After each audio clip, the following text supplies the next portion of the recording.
आइए हम महत्वपूर्ण चर्चा करें।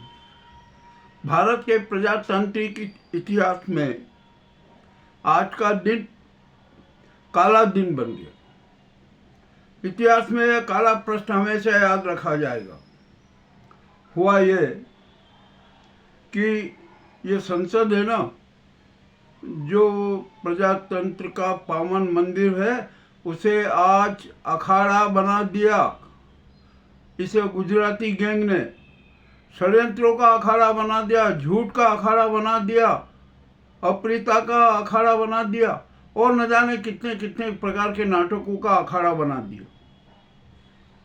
कल मानसून सत्र का समापन हो जाएगा और उसके एक दिन पहले कितने बड़े नाटक हुए, इतने बड़े नाटक हुए कि हद से ज़्यादा। अब यहाँ पर आइए आज हम एक घटनाक्रम से शुरू से चलते हैं। 130वां संशोधन संविधान बिल आज लोकसभा में प्रस्तुत करना था। विपक्ष ने चेतावनी दे दी थी कि हम ये बिल पास नहीं होने देंगे। अरे जब विपक्ष नहीं चाहता है कि बिल हो तो आपको बाद में रखना था, अगले सत्र में रख सकते थे। आम समिति बनाकर ये बिल रखा जा सकता था, किंतु उन्होंने ऐसा नहीं किया। इसके पीछे भी शातिर षड्यंत्र था और वो शातिर षड्यंत्र उजागर हो गया। विपक्ष को भी एहसास था और एनडीए के जो कुछ लोग हैं ना, सांसद ये, उनको भी इसका एहसास था कि ये षड्यंत्र है, शातिर षड्यंत्र है गुजराती गैंग का। मजेदार बात हुई। ठीक है, जैसे ही संसद शुरू हुई तो अमित शाह खड़े हो गए और बिल प्रस्तुत करने लगे। 130वां संशोधन बिल। भैया आपने क्यों एक दिन पहले चुना? अरे बिल पर बहस होती है, चर्चाएं होती है, सब दल मिलकर आपस में चर्चा करते हैं क्या करना है, उसमें संशोधन होता है। ये आपने कुछ भी नहीं किया। और जब कल संसद का सत्र का समापन होना है, उसके एक दिन पहले आप बिल लिया, तो ये तो धूर्तता है, मक्कारी है और शातिर षड्यंत्र, इसमें भी कोई शंका नहीं। चलिए अब अमित शाह जो हमेशा पहले कुर्सी पे आगे आगे सबसे बैठते थे ना, आज चौथी सीट पे बैठे। क्यों बैठे भैया? कहीं उनको शंका थी क्या? और महिला मार्शल ने आज यहाँ पर जरूरत से ज़्यादा बनाया, 20 से 25 और उनको भी बुलाया। ठीक है, आपने किया सुरक्षा की दृष्टि से, परंतु आपने सिर्फ अमित शाह की सुरक्षा की।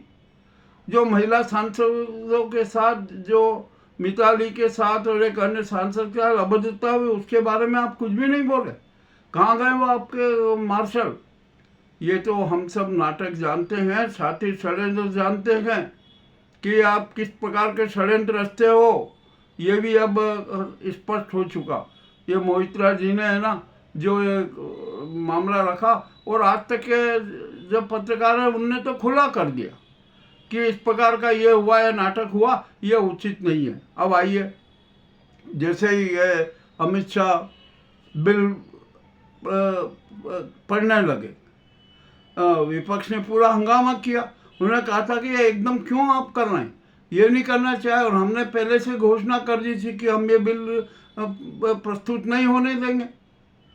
ठीक है, विपक्षी सांसदों का हंगामा, बहुत जोरदार हंगामा हुआ और अनेक सांसद है ना अमित शाह के वहाँ कुर्सी पे पास भेज गए, हाथ से बिल लिया, वेणुगोपाल और अन्यों ने फाड़ के फेंक दिया उस बिल को फाड़ के फेंक दिया। और बाद में अन्य सांसदों ने भी है ना जो बिल की कॉपी थी उसको फाड़ के अमित शाह के मुंह पर मार दी। इतनी बड़ी बेइज्जती आज तक किसी भी गृह मंत्री की नहीं हुई। और जो अमित शाह जो जिस ढंग से बोल रहे थे ना, उनमें उनका घमंड झलक रहा था, ये भी हमने देखा। परंतु अब ये चलेगा नहीं। आइए अब 130 संविधान संशोधन में नाटक क्या किया गया कि हम राजनीतिक शुचिता चाहते हैं, राजनीतिक पवित्रता चाहते हैं। भैया आप कीजिए राजनीतिक पवित्रता, किसने नकारा किया, परंतु सब दल की सहमति से लेकर कीजिए ना। आप अपना नाजीवादी जो गुजराती गैंग का मिशन थोप देंगे, आप उसको शातिर षड्यंत्रों को आप संसद का कानून बना देंगे, ऐसा नहीं चल सकता। विपक्ष को भी साथ में लेना पड़ेगा, उनसे भी चर्चा करना पड़ेगी, राय मशवरा करना। और आप जब बिल प्रस्तुत कर रहे हैं उसके पहले कहेंगे अरे ये जेपीसी में भी जाएगा। क्यों चिल्ला रहा हो जेपीसी में? आप पहले बहस कीजिए, बहस करने के बाद उसके बारे में बात करते।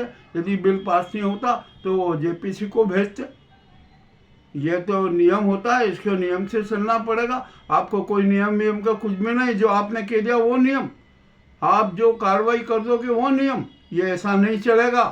अब तो ये जनता का राज है, ये कोई गुजराती गैंग का राज नहीं है। और गुजराती गैंग को, सरकार को तो जनता पहले ही नकार चुकी है। वो मानती नहीं है कि ये नरेंद्र मोदी प्रधानमंत्री हैं, नकार दिया। और ये गुजराती गैंग की सरकार को भी नकार दिया। ये जनता ने स्पष्ट नकार कर दिया है। 90% जनता का जनादेश है, इसके खिलाफ किसी भी प्रकार की कोई कार्रवाई बर्दाश्त नहीं की जा सकती। चलिए, बिल फाड़ दिया, वो फेंक दिया। उसके बाद में इतने ये अमित शाह इतनी बेशर्मी से खड़े होकर बार बार बोलने का प्रयास करते रहे, परंतु विपक्ष की आवाज़ में और विपक्ष के विरोध में उनकी आवाज़ कोई सुनने वाला नहीं था। अब जब सांसद विरोध कर रहे थे तो टीएमसी की महिला 2 सांसद भी विरोध करने पहुंची। जब वो विरोध करने पहुंची ना, जिसका नाम एक तो मिताली था, वो विरोध करने ही, अरे भाई वो विरोध पकड़ करने जाने देते थे। तो अमित शाह की सुरक्षा में 2 मंत्री और सब आ गए। और एक जो रिजिजू जी ने तो मिताली के साथ धक्का मुक्की भी की। एक कोई बिट्टू करके है, उसने भी धक्का मुक्की की। अरे ये संसद है, ये आपका अखाड़ा नहीं है, आपकी दादागिरी का केंद्र नहीं है कि आप चाहे जिसको सांसद को धक्का दे दोगे, सांसद का अपमान कर दोगे। ये आपको कितने अधिकार दिया? ये अधिकार किसी को नहीं है। रिजिजू जी भी अपराधी हैं, बिट्टा भी अपराधी हैं, एक कोई पासवान करके वो भी अपराधी हैं, और एक और नाम है जिनका, वो भी अपराधी हैं। तो इस प्रकार आप ये सांसद का अपमान करोगे? सांसद जो है उसका अपमान कर नहीं सकते। और जो ओम बिरला जी बैठे हुए थे, जब इस प्रकार की स्थिति बनी तो उनको महिला सांसदों की सुरक्षा की बात करना थी, किंतु वो भी कुछ नहीं किया। जो मार्शल थे उनको ये करना था, जो ये मंत्री थे ना जो धक्का मुक्की कर रहे थे उनको रोकना था, उन पर सख्त कदम उठाना था, पर कुछ नहीं हुआ। तो इसका मतलब ये हुआ कि ये पूरा छातिर षड्यंत्र था नाजी गैंग, गुजराती गैंग का। अब यहाँ पर आइए, अब जो इसमें जो प्रावधान लाए गए है ना कि प्रधानमंत्री, गृह मंत्री, अन्य मंत्री, मुख्यमंत्री, वो यदि सब पर कार्रवाई हो सकती है। यदि किसी पर भी आरोप लगता है और उसको गिरफ्तार किया जाता है और वो 30 दिन तक उसको जेल में रखा जाता है, तो 31वें दिन उसके पद पर बने रहने की पात्रता समाप्त हो जाती है। अरे भैया, आरोप तो आप हम नहीं लगा सकते। कोई भी सांसद लगा कि ये अमित शाह ने ये किया, मोदी ने ये किया, वो किया, तो क्या उसको गिरफ्तार कौन करेगा? और कोई प्रधानमंत्री को गिरफ्तार करने जाएगी कोई एजेंसी क्या? अरे आप जनता को मूर्ख समझ रहे हैं क्या? चाहे आप जैसे चाहे आप कर दोगे, उसको मूर्ख बना दोगे। और आप चलिए बात करते हैं ना, अभी नरेंद्र मोदी के खिलाफ कितने शिकायतें, क्यों नहीं गिरफ्तार हुए? इसका जवाब दीजिए। आपको जवाब देना चाहिए। नरेंद्र मोदी पर, आप पर भी आरोप लग रहा है। संजय जोशी आप पर खुला आरोप लगाना, आपकी भी गिरफ्तारी होना था, गिरफ्तारी क्यों नहीं होने पा रही है? अरे आप बहुत धूर्ता कर रहे हैं, आप मक्कारी कर रहे हैं, आप ये छाती क्षण से। अब आपको तो है ना, ये जनता मक्कार मान रही, छाती शिकारी मान रही है, आपको दरिंदा मान रही है और प्रजातंत्र का हत्यारा मान रही है। आप संविधान के खिलाफ कार्रवाई करने जा रहे हैं। संविधान के प्रावधानों के हिसाब से चलना पड़ेगा, आपके हिसाब से नहीं चलेगा। ये देश संविधान के हिसाब से चलेगा, कानून के हिसाब से चलेगा। और जो 130वां संशोधन बिल है ना, अब आपने तो जेसीपी को भेज दिया। अब ये जेसीपी में भी क्या हाल होगा इसका हम ये पूरा बताएंगे। पर उसके पहले ये मोदी जी के आरोपों की जरा आप जांच कर लेते। मोदी जी पे फर्जी डिग्री का पूरा आरोप है, किस षड्यंत्र रचा अरे फर्जी विवरण देना भी अपराध है। आप कुछ भी नाटक किए जा रहे हैं, चाहे जैसे जो आप चाहते हैं वो करने लग जाते हैं, ये सब नहीं चलेगा। तो देश है ना, तो संविधान के हिसाब से चलेगा, कानून के हिसाब से चलेगा, कि आपके गुजराती गैंग के छाती षड्यंत्र के हिसाब से नहीं चलेगा। और आज जो संसद में जो स्थिति बनी है ना, वो शर्मदायक स्थिति है। और आज ये जो नाटक हुआ है ना, ये अच्छा नाटक नहीं है। और इस नाटक के लिए जवाबदार ये गुजराती गैंग की सरकार है, यह हमारा खुला आरोप। और जो संसद की गरिमा समाप्त करने का षड्यंत्र रहता है ना, उसके खिलाफ भी FIR होना चाहिए, उसके खिलाफ कठोर से कठोर कार्रवाई होना चाहिए। ये सब खुला कह रहा है, जनता कह रही है। अरे विपक्ष तो विरोध करेगा, उसको है अधिकार, क्यों नहीं करेगा वो? आप कुछ भी अपना थोपते जाओगे, देश को बेचते जाओगे, देश के साथ गद्दारी करते जाओगे, जनता के मताधिकार के साथ गद्दारी करते जाओगे, तो फिर आपका क्या होगा? कैसे ये सहन कर लेगी जनता? संसद कैसे सहन कर लेगी? नहीं कर सकती। अब आप ही देख लीजिए, आपने चुनाव आयोग की मक्कारी को, धूर्तता को, उसके कुकृत्यों को दबाने के लिए कितनी बार आपने कानून बदल दिए? कैसे बदल दिए आपने कानून? और नए नए कानून ला दिए। आपको विपक्ष की ओर सबकी सहमति से कुछ संशोधन करना चाहिए था, वो करना था आपको कानून में, और आपने नहीं किया, और अपने मर्जी से कानून थोप दिए एक चुनाव आयोग के को बचाने के लिए। अभी मैं समाचार देख रहा था, समाचार पढ़ रहा था, तो उसमें एक समाचार आया कि राजीव कुमार ने लिखित में बयान दे दिया कि 76 लाख मतदाताओं का सारा रिकॉर्ड गायब है, हमारे पास में रिकॉर्ड नहीं है। क्यों नहीं है भैया? आपको तो होना चाहिए ना, चुनाव आयोग है इसीलिए कि मतदाताओं का रिकॉर्ड रखे। क्यों नहीं है? यह खुला अपराध है। आप इस अपराध के बारे में क्यों नहीं बोलते हो? और आप उनको बचत करने के लिए आप कानून में और संशोधन कर देते हो। SIR को लेकर बिहार में जो नाटक हुए ना, जो सारे तथ्य सामने आए, उस पर आपको बोलना था कि इस प्रकार का नाटक किया गया। अरे आप तो चुनाव आयोग को बचा रहे हो। अब हम जानते हैं कि आप क्यों बचा रहे हो, क्योंकि ये चुनाव आयोग है ना, कोई इलेक्शन कमीशन नहीं है, ये इलेक्शन ओमिशन है। ये आपके बंधुआ मजदूरों की गैंग का घर है, जहाँ पर मक्कार लोग बिठाए हैं आपने। आपके जो खास है, जो आपके इशारों पर नाचते हैं, नंगे नाच करते हैं, कुकृत्य करते हैं, आपने उनको बिठा रखा है और उनकी बचत का काम कर रहे हैं। अब यहाँ पर आपने जो 130 संविधान संशोधन प्रस्तुत किया है ना, उसके लिए आपके पास में बहुमत ही नहीं है बहुमत आपके पास में। कहाँ से लाएंगे आप संशोधन के लिए? 467 जो सांसदों का समर्थन चाहिए, कहाँ से लाएंगे? आप कुछ भी कर लेंगे तो भी आपके पास में समर्थन नहीं है, तो ये संशोधन मान्य नहीं होगा।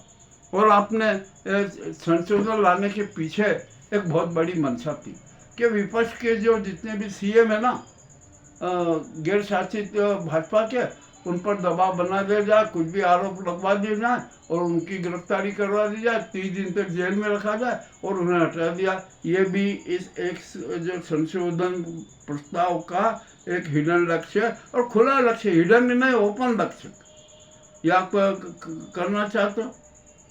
और मोदी जी पर आरोप है, फर्जी डिग्री का आरोप है, करिए आप उसमें फर्जी डिग्री का उसमें।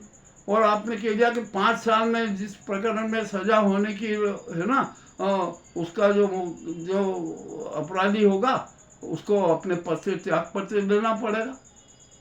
अरे आप कैसी बातें कर रहे हैं? और उसके साथ संशोधन भी कर रहे हैं कि राष्ट्रपति चाहेगी ना, तो जो उनको सजा होती है वो उसको माफ करके उनको वापस पद पे बिठा देगी। तो आप ये विरोधाभासी बातें क्यों रख रहे हैं? आप तो स्पष्ट रखिए कि जो भी अपराधी होगा ना, वो दूसरी बार पद पर आसीन नहीं हो सकता। ये आपको सुझाव देना था, बिल में वो बात लाना थी, वो आप लाए नहीं। मगर आप तो अपने हिसाब में अपना वो चाहते हो कि हमारे हिसाब से चले, हमारे हिसाब से कानून बने। अब ऐसा नहीं होगा। और संविधान के विरुद्ध कौन सी भी बात जनता स्वीकार नहीं करेगी, ये भी आप स्पष्ट जान लीजिए। और अब यहाँ पर जब विपक्ष का इतना भारी विरोध हुआ, तो उनको कुछ सूझा नहीं, तो मुझे कहा अरे मैं त्याग पत्र दे देता हूँ। अरे आपको तो दे ही देना पड़ेगा त्याग पत्र, और दे दीजिए, अभी दे दीजिए, इसी वक्त दे दीजिए। ऐसे षड्यंत्रकारी चेहरे जो सत्ता पर काबिज है ना, देश की जनता को स्वीकार नहीं है। आप इसी वक्त त्याग पत्र दे दीजिए, आपको दे देना चाहिए। आप शातिर षड्यंत्र रचते हो, जनता का शिकार करते हो, और कानून संविधान का शिकार करते हो, देश की सुव्यवस्थाओं का शिकार करते हो। ये मामला बड़ा रोचक है। तो आपको कैसे जनता स्वीकार करेगी? तो आप पद पर बने रहना, पद का अपमान है। आप अभी इसी वक्त त्याग पत्र दे दीजिए। खाली बोलते हो, देते नहीं हो। दे दो त्याग पत्र आप, फिर देखिए आपकी क्या हालत होती है। क्या विचित्र बात हो रही है। और अब तो जो नायडू को भी धमकाने के लिए, नीतीश कुमार को भी चमकाने के लिए आप जो संशोधन बिल लाए ना, ये बिल भी अर्थहीन है। अब कुछ भी नहीं चलेगा, ना नायडू डरेंगे ना नीतीश डरेगा। और नीतीश के सांसद तो वो गठबंधन के साथ हो गए, कोई दिक्कत नहीं। और नायडू भी है ना, उनके सांसद भी अब गठबंधन के साथ। आपको नहीं सपोर्ट मिलेगा। अरे एनडीए के अनेक दल भी अब तो आपके विरोध में। और सबसे बड़ी बात तो यह है कि संघ के सांसद भी आपके पक्ष में नहीं है। 35 से 40 सांसद, ये भी एक बात ध्यान रखना पड़ेगा। और यदि अभी सुप्रीम कोर्ट ने 1-2 दिन में जो अपराधी सांसद है उनका निर्णय दे दिया ना, तो आपकी क्या स्थिति बनेगी? आप जरा सोचिए। आपका ये बिल है ना, 130वां संशोधन बिल, हवा हो जाएगा कि क्या है, कुछ भी नहीं है। ये आपकी छाती राजनीति है, छाती षड्यंत्र है। ये जनता भी भाप चुकी है। और अब तो सुप्रीम कोर्ट भी जान चुका है आपकी बात। आपके सारे घिनौने कृत्यों का उसे संज्ञान है। जो चुनाव आयोग ने जो घोटाले किए हैं ना, उसका खुद वो संज्ञान सुप्रीम कोर्ट ने ले लिया। सारी जांच होगी कि क्या बात होगी, क्या नहीं हुआ, किस प्रकार का ये हुआ, SIR में किस प्रकार के नाटक किए, ये भी सारे सुप्रीम कोर्ट के उसमें संज्ञान में आ चुके हैं। तो आप किस मुंह से आप ये बात करना है कि हमें प्रजातंत्र की वो करना चाहते हैं, सुचिता लाना चाहते हैं? अरे आप तो षड्यंत्री चेहरे हो। आप तो है ना जनता को धोखा देना चाहते हो, संसद को धोखा देना चाहते हो, विधान और संविधान को धोखा देना चाहते हो, कानून को धोखा देना चाहते हो, और जनता को भ्रमित करना चाहते हो। आज के जो संसद में हादसा हुआ है ना, इसके लिए दोषी ये गुजराती गैंग की सरकार है। ये अब तो जनता खुद कह रही है, हम नहीं कह रहे हैं, जनता कह रही है कि ये नाजी गैंग का जो है ना, गुजराती गैंग का ये शातिर षड्यंत्र वो फ्लॉप हो गया। अरे हम तो कह रहे हैं कि अब ये यदि जब ऐसी स्थिति बनी ना, तो यदि आप में थोड़ी बहुत भी शर्म होती या गैरत होती ना, तो कहते हैं मैं त्याग पत्र देता हूँ। देते थे आप त्याग पत्र? खाली बोल रहे हो कि वहाँ करो, और आपका जो अहंकार है, जो घमंड है ना, वो चूर चूर हो चुका। अब आपके साथ कोई नहीं है, ये भी जान ले। 90% जनता आपके विरोध में। एनडीए के करीबन 100 से अधिक सांसद आपके विरोध में, और आपको खुला मुंह पे विरोध करना, और आप सबको धौंस में दबाना चाहते हैं। आप गिरफ्तारी का भय बताना चाहते हैं, डर बताना चाहते हैं। अब कोई डरता नहीं है। और अब तो आप पर आरोप लग रहे हैं, खूब आरोप लग रहे हैं। इतने आरोप लग रहे हैं कि हद से ज्यादा। संजय जोशी खुद आरोप लगा रहे कि आपने हेमंत पंड्या की हत्या करवाई, आपने जज लोया की हत्या करवाई, और गोदला कांड के भी सारे सब सामने आ गए। तो आप तो बड़े अपराधी हो, आपको भी गिरफ्तार होना चाहिए। मगर आपको गिरफ्तार कौन करे? क्योंकि CBI आपकी, EDI आपकी, जांच एजेंसी आपकी, और प्रधानमंत्री के पे कोई ये क्या हाथ डाल सकते हैं? नहीं डालेंगे। प्रधानमंत्री की फर्जी डिग्री का मामला है, सुप्रीम कोर्ट में सारा निर्णय दबा रखा है। और आज जो वाशिंगटन पोस्ट ने तो एक बड़ा ही गजब कर दिया। और अब जो ये नाजी गैंग के है ना, क्यों वो वाशिंगटन पोस्ट का वीडियो मत देखिए, वो समाचार मत पढ़िए, ये मत कीजिए। क्यों नहीं पढ़े भाई? सच बात है, सच है, अरबों का मामला है, क्यों नहीं पढ़े? और आप कौन कहने वाले कि आप ये मत देखिए, वो मत देखिए? आप जनता को आप भ्रमित क्यों करना चाहते हैं? अरे सच सामने आ रहा है तो आने दीजिए, और आप भी सच को स्वीकार कीजिए। मगर आप में हिम्मत नहीं है, क्योंकि आपकी ज़मीन तो झूठ है, आपकी ज़मीन जुमला है, आपकी ज़मीन जिन्होंने षड्यंत्र है, प्रायोजितवाद है, तो आप डरते हैं और इसलिए आपके जो पालतू चिंटू है ना, उनके मार्फत न जाने क्या क्या नाटक करवाते रहते हैं। ये कोई मैं परिकल्पना नहीं कर रहा हूँ, जो हकीकत में हो रहा है वही आपके सामने प्रस्तुत कर रहा हूँ। और आप एक बात बताइए, अभी जो केग ने 21 जो बिंदु बताए ना, उस पर आप क्या कर रहे हैं? क्यों नहीं जवाब दे रहे हैं? आपको जवाब देना चाहिए, नहीं देना। हेमंत बिस्वा ने 3000 बीघा जमीन का जो कांड किया ना अडानी के लिए, आप उस पर भी बोलते, क्यों नहीं बोल रहे आप? और एक सबसे मजे का बात, 70,000 किलो हेरोइन जो जब्त की गई थी, सरकारी संरक्षण से गायब हो गई, जिसका मूल्य 5 लाख करोड़ गए। वो कहाँ गई वो हेरोइन? किसने बेची? किसने उसका माल खाया? इस पर बोल रहा था, आप नहीं बोले। ये क्या अपराध नहीं है? आप मौन रख रहे हैं। जो शातिर अपराध हो रहे हैं उनके प्रति आप मौन रख रहे हैं, यह अच्छी बात नहीं है। और आप ये सुचिता का राजनीतिक सुचिता का नाटक है ना, अब बंद कर दीजिए। अब जेपीसी के उसमें जब बिल में चर्चा होगी ना, ये सारी बातें उसमें उठाई जाएगी। और अब कैसे करेंगे आप? उपराष्ट्रपति चुनाव में नायडू और नीतीश को डराने के लिए, धमकाने के लिए आपने किया।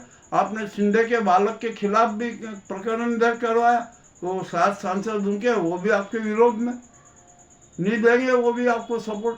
तो आप बिल्कुल बेचैन हो गए हो और उपराष्ट्रपति चुनाव में अपनी हार का आपको एहसास हो चुका है, इसलिए आप नए नए नाटक करो, नए नए षड्यंत्र करो। चले, अब आपके षड्यंत्र सारे नाकाम हो गए, अब सब कुछ, अब कुछ भी नहीं बचा कर। और मगर एक बात है कि आपकी जो राजनीति है ना, फ्लॉप हो गई। और संघ ने तो अब स्पष्ट कर दिया कि नहीं, आप मोदी, अमित शाह और आपकी गुजराती गैंग की सरकार नहीं चलेगी, राष्ट्र का संचालन आपके हाथों में नहीं होगा। यह बहुत स्पष्ट घोषणा हो चुकी है। और आप लाल किले की प्राचीर से अडवाणी, ये मोदी झूठ बोल रहे हैं।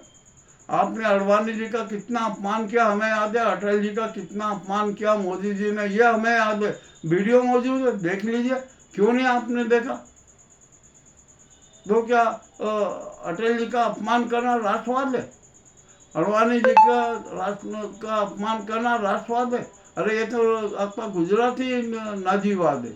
अब ये भी नहीं चलेगा, इसका भी पोस्टमार्टम हो गया, सब कुछ सारा हो गया। और आपकी सारी बेईमानियाँ, आपकी सारी कुनीति, आपके साथी षड्यंत्र सब उजागर हो गए। अब तो जनता एक ही बात कह रही है कि वोट चोर, गद्दी छोड़ के आवाज़ भी बुलंद हो रही है। और एक घोटालेबाज है ना, जो अडानी और उसके कारपोरेट के जो दल्ले बैठे हैं ना, इनके खिलाफ भी आवाज़ हुई कि अरे कि अडानी के दलों, कारपोरेट के दलों, कुर्सी छोड़ो की आवाज़ उठ रही है। ये आज का जो लोकसभा में और संसद में जो हंगामे की स्थिति बनी ना, उसका हमने विवरण प्रस्तुत किया है। अब इसके अलावा तो और कुछ कर भी नहीं सकते। और सच सबके सामने हमने रख दिया कि अब हमने जो सच प्रस्तुत किया है ना, वो साक्ष्य है कि हमारे प्रजातंत्र के इतिहास को इस गुजराती गैंग ने कलंकित कर दिया है। साथी षड्यंत्र रचे हैं और अब इनके षड्यंत्र कभी भी सफल नहीं होंगे। ये भी एक बात जनता का संकल्प। अब हमने जो सत्य प्रस्तुत किए हैं ना, वो आपको कैसे लगे हमें अवश्य बताएं। हम आपको फिर कहना है, हम ये नहीं कहेंगे कि आप हमारी चैनल को सब्सक्राइब कीजिए, लाइक कीजिए, नहीं। आप तो हमें संवाद सूचना का वरदान दे दीजिए, आशीष देते रहिए, हम भावनात्मक रूप से जुड़ते रहिए। यही हमारे लिए बड़ा वरदान है। मैं इतना आज करने के बाद आपसे आशा करता हूँ कि आप प्रजातंत्र की रक्षा के लिए, संविधान की रक्षा के लिए, कानून की रक्षा के लिए, मताधिकार की रक्षा के लिए, प्रजातंत्र की रक्षा के लिए और सनातन धर्म की रक्षा के लिए सचेत रहेंगे, सक्रिय रहेंगे, विवेकवादी बनेंगे, सकारात्मक विवेकवादी बनेंगे और सड़कों पर उतरकर एक गुजराती गैंग के का अंतिम संस्कार करेंगे। बहुत बहुत धन्यवाद।